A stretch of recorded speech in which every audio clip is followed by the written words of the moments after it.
Welcome back to Innate Life Reclamation, and I am here today with someone who is a legend in chiropractic. He has really led the way in so many capacities for us over many decades now in chiropractic work and healing and human potential. So, welcome, Dr. Gilles LaMarche. Thanks for coming on today. My pleasure, Dr. Lona. It's always a pleasure to spend any time with you, whether face to face or virtual. Yeah, we were just together in Atlanta not too long ago having a brainstorming session, weren't we? We were, and thank you for accepting our invitation to join the Life University College of Chiropractic Advisory Board. Thank you. Uh, that was the first live meeting of that board, and we were truly honored that you accepted the invitation. So thanks for joining us for that entire day of hard work. It was. It was a really good and really fun to get so many minds in a room and listen to where, the potential for healthcare is headed, where chiropractic fits into that, and just get a lot of ideas brewing. So it was my honor, and I learned a lot sitting there. So that was fun. So today we're kind of teasing out. Dr. Gilles has an amazing couple stories, probably more than a couple stories, but particularly his own story of healing and healing from some pretty major health crises and he's going to be speaking up at our Heyde Center event that will be here in Chippewa Falls on January 17th, 2026. He'll be speaking for an hour, and a lot of what I think he's going to share is about how we hold this potential to heal always. And so, Dr. Gilles, if you don't mind, I know there's probably a lot of your background that we should know, but I would love to know a little more about your personal health journey, if you would mind sharing some of the story from, back when you practiced in Canada and what you went through then and where it kind of leads up into your modern day story here. Oh, absolutely happy to do that.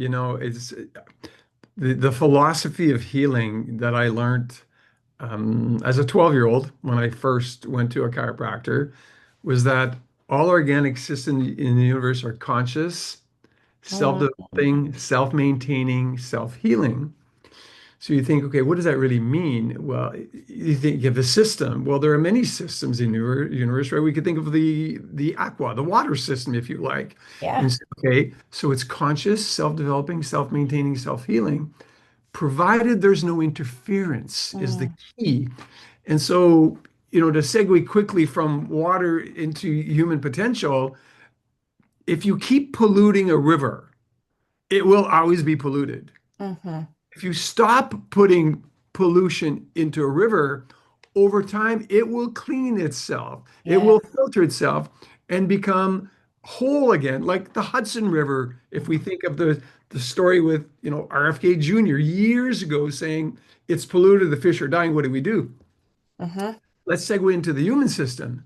So we, each of us, each human, is conscious, has the potential to self-develop, self-maintain, and self-heal, Mm, provided there's no interference. And so we have to look at if people are unhealthy, what is interfering with that healing potential? right. Is it lack of sleep? Is it the way they're thinking? Is it what they're eating? Is it what they're drinking? I mean, you can't be healthy drinking a full bottle of soda at every meal, for example, Yep. right? That Hmm. becomes toxic to the human body.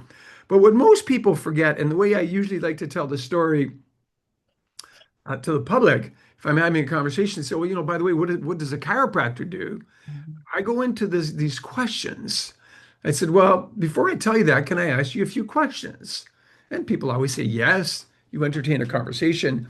And I say, if you think back to high school science class, what do you remember your teacher telling you was the most important system in the human body?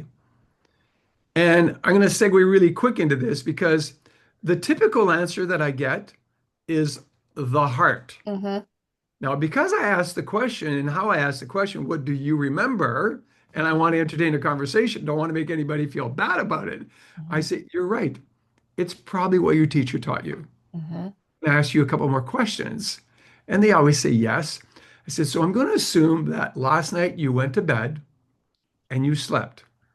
And they go, yes. I said, and you woke up this morning and your heart was still beating. Hmm. What told your heart to do that? The typical answer I get is, I don't know. Mm-hmm. They know their heart's beating, but they don't know why. I Mm-hmm. said, you look like you exercise. You exercise once in a while. They said, sure. I said, did you ever notice that when you exercise, your heart starts to beat faster, your lungs start to breathe more quickly, your body starts to sweat because your physiology is adapting? They said, yeah. I said, what told your body to do that? And Mm-hmm. again, the typical answer that I get is, I don't know. Mm-hmm. And then I go and I touch them on the head. I say, can I touch you on the head? They say, yes. I say, what's in here? They go, my brain. Mm-hmm. What does the brain control?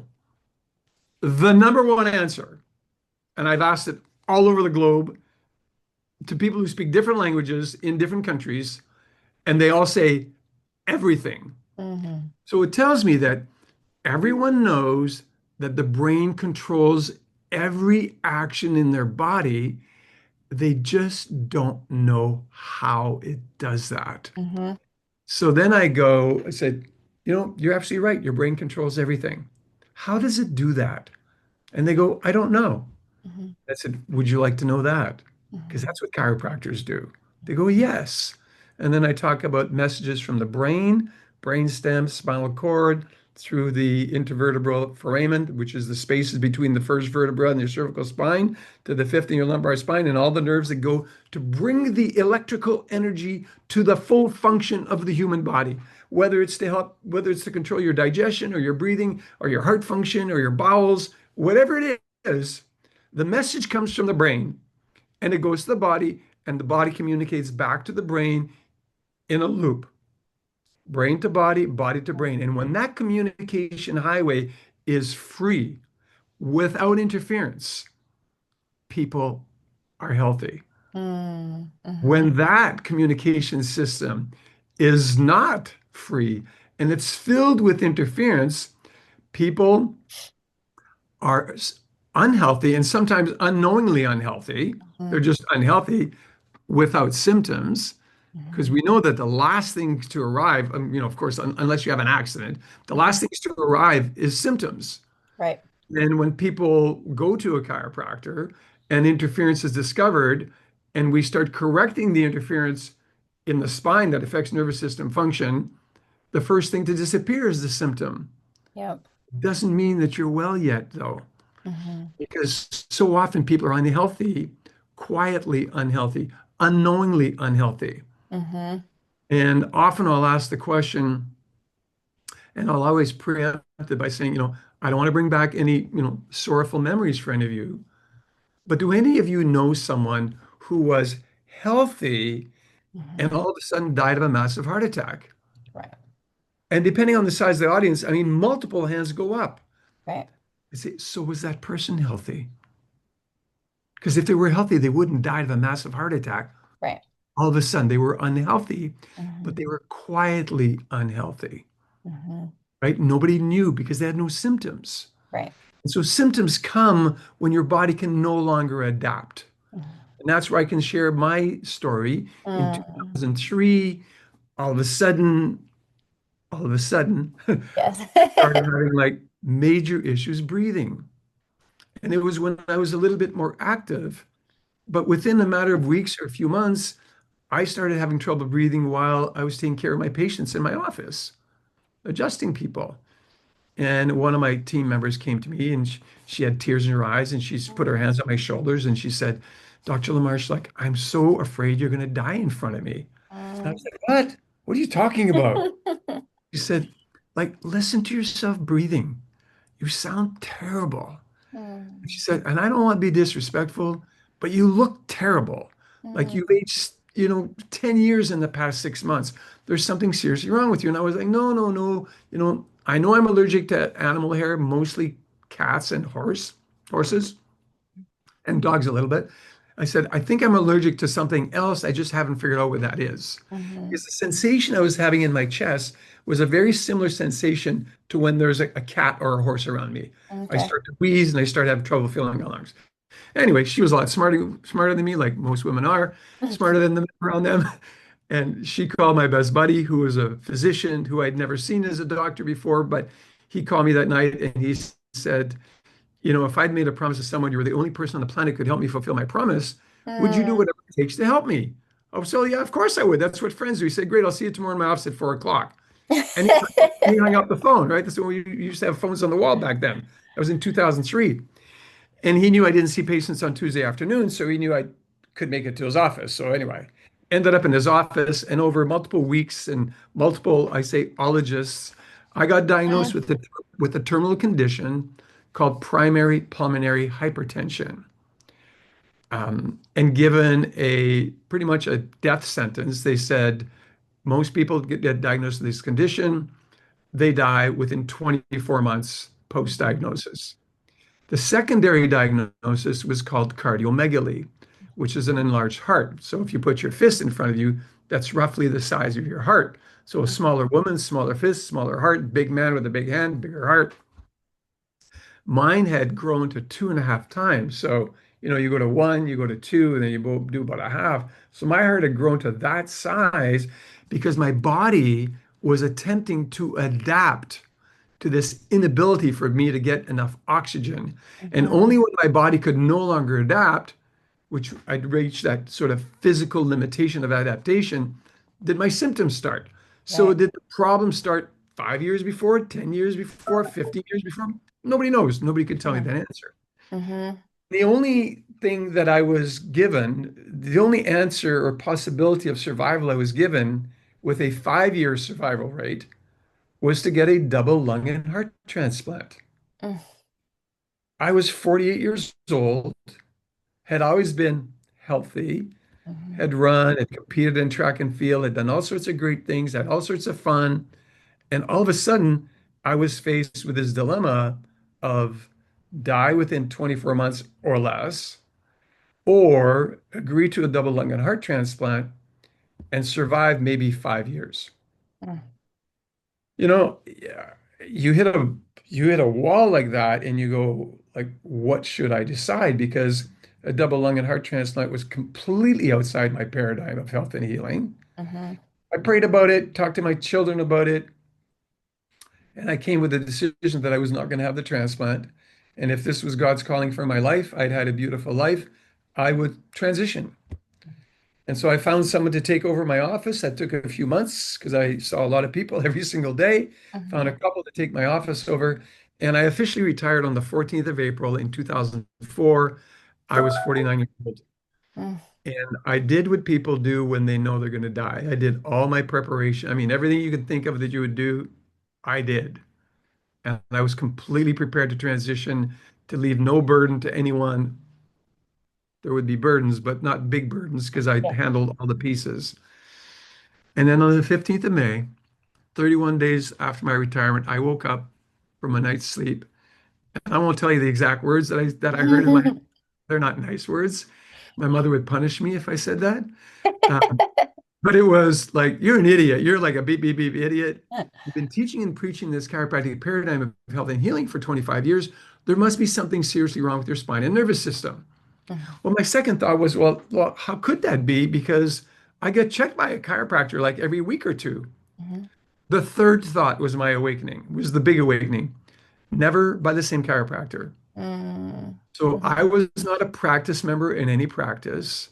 Mm-hmm. I was not following any type of care plan. I didn't have regular re-examinations like I expected all my practice members to go through.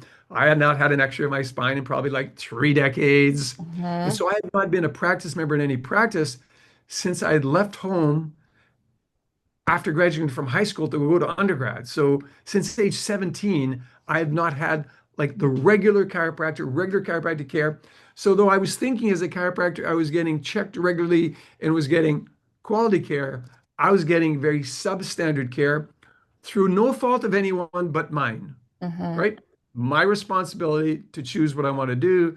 I had chosen wrongly. And really, unbeknownst to me, it's almost like the shoemaker whose kids have holes in their shoes or the plumber that's got leaky faucets all over the house. Here I was a chiropractor, Right. potentially seriously subluxated. Mm-hmm. So some serious spinal misalignments that was affecting neurological function, Mm-hmm. and I was completely unaware. Mm-hmm. So when all the noise died down in my head, laying in bed, I reached over. We used to have phones beside our beds back in those days. I called my former office manager. I made an appointment as a new patient. I went in. I filled out the forms. I had a thorough consultation, examination. I had x-rays done, nerve scan done. Next day came in for my report of findings, and my spine looked completely great, except right up here. So Mm, C7, right? When people run their hands back down the back of their head into their neck, you hit that little bump at the bottom of your neck. That's C7. And then T1, T2, T3, T4, the next four vertebrae. And it just so happens that the nerves that bring the electric power for the heart and lungs to function exit your spine from T1 to T4. So I started getting adjusted. I was seriously subluxated. And other than the fact that I could not breathe, I had no other symptoms. mhm, I had no pain in my neck. I had no pain in my back. I had no pain anywhere. mm, My spine was literally choking off my neurological function at that level. mhm, Within about 12 weeks of care, so 3 months of mhm, care, my pulmonary pressure, which was supposed to be 15, but had been measured at 57, so 4 times greater than normal, which means my lungs were pushing into my heart 4 times greater than my heart was supposed to be able to pump if it was a normal size. Within 12 weeks of care, my pulmonary pressure had dropped from 57 to 27. That's That's more than a amazing. 50% improvement. And Yes.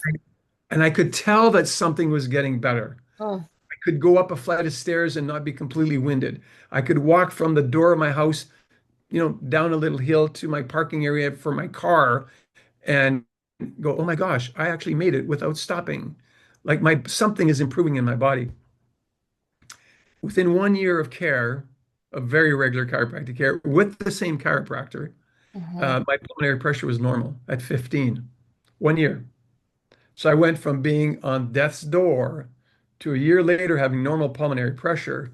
And within 2 years, my cardiomegaly, my enlarged heart, was no longer there. It shrunk back down to its normal size. mm, The power of the human body to heal when it's free of interference was mm. amazing, is amazing, because I always had a good diet. I had a good meditation, prayer practice. I had all the things that you want to do. And I had a terrible spinal health, spinal hygiene regimen In 4 segments. in 4 segments of my spine, Mm, T1 to T4, mm. complete mess. 1 year, normal pulmonary pressure. two Jill, that's years, the best story. no longer It's cardiac. And amazing. here we are today. Here we are talking today. We're Mhm, in 2025, a couple months away from your big event in Wisconsin in January 2026. Um, I'm going to be just 2 weeks shy of 71 when I see you in mhm. January at your event. And so Yeah, here's a guy that's supposed to be dead at 50 who's thriving at 70, 100% because of chiropractic, correcting the interference in my spine that was interfering with my physiology, that was interfering with the function of my organs. hmm. And That's the for the power. record, there's a part two of this story. Well, there's probably many parts to the story, but that is your cliffhanger right there, is We'll that keep, we'll keep part two for the people who show up live. yes, yes, it is. It gets even better. Um, Jill, when I first heard you tell that story, I was like, whoo, like went promptly back, got myself with one of my associates to like go through, a re-exam, all the things because I've been getting adjusted, but not with measurable increments of what do I need to do? Tell me what to do as far as what you see. And that is something that I think we, as a profession, as professionals who help others, like every one of us needs to hear this periodically to just be like, oh, flip and check yourself again of It's how the much are Dr. you Heal practicing? that Dr. Heal thyself, right? Like Exactly. Mhm. follow the advice that you give to your patient, but follow it clearly in a Right. good way, which I thought I was doing, Right. Same. and Hmm. I dramatically failed. Hmm. Yeah, it's No a longer, really powerful story. no longer. Yeah. As you were saying that too, I realized my husband had some things going on with his eyes, pressure related. And, I've been encouraging him to get into the office more often than he does because he gets it checked every week. But I think the missing link is I think he needs to go have a set of x-rays again and we like just make that connection for him deeper. Um, as far as I'm pretty sure we're going to see some things around occiput C1, C2. My first 3 months, Dr. Lona, I got adjusted 5 days a week. Mm-hmm. So Yeah. people say 5 days a week for 3 months, that's like 60 adjustments. I said, yeah, compared to what? Mm-hmm. Compared to dying?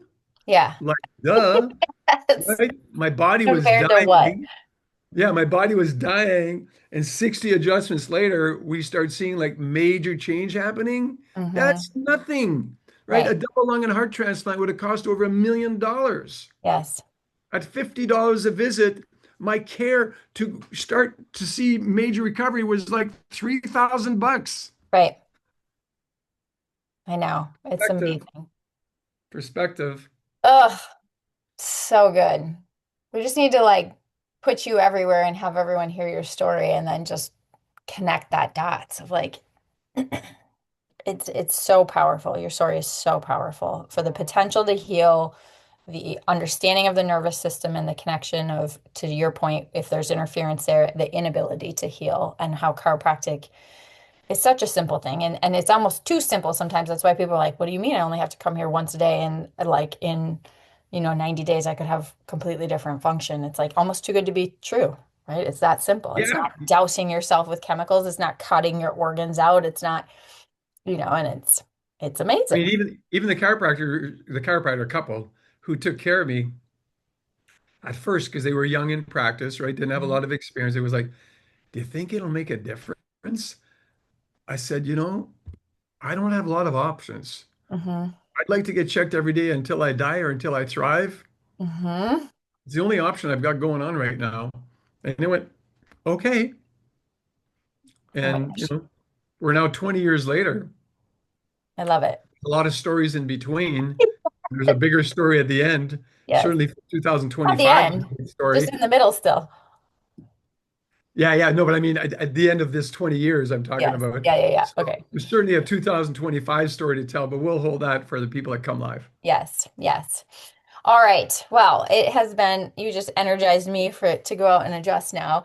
So I'm so grateful for your story and that you will take time out of your crazy schedule to come up here and share with everyone up here, not only just the chiropractors, but also the people coming in from the public. So I think your story is good for everyone to hear, but particularly for chiropractors to check if you're applying it, but for the public to know just because you've been told something doesn't mean that you do not have this power within you to heal anymore. And it may be just checking and looking for something that you didn't know yet that could be interfering with your ability to heal because it is our God-given ability to heal.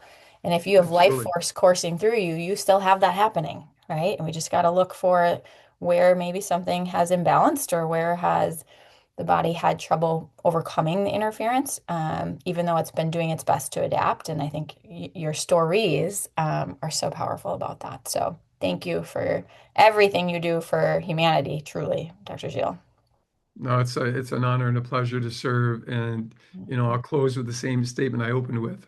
All organic systems in the universe are conscious, self-developing, self-maintaining, self-healing, provided there's no interference. Mm, Our job is to discover if there's interference in your normal ability to heal. And if there is interference, can it be corrected? mm. If it can be corrected, to go ahead and correct it, and that you see the potential that Right. still resides in front of you or inside of you, no matter what age you are. Thank you. My pleasure. All right. Happy Wednesday. You too. And we'll see you in January. For sure. Thanks so much. Always a pleasure to see you. Right back at you. All right. Pick up your tickets. You can check the link in the show notes too. We'll have the reclamation event there. Everyone is welcome. And we'll see you up at the Heidi Center.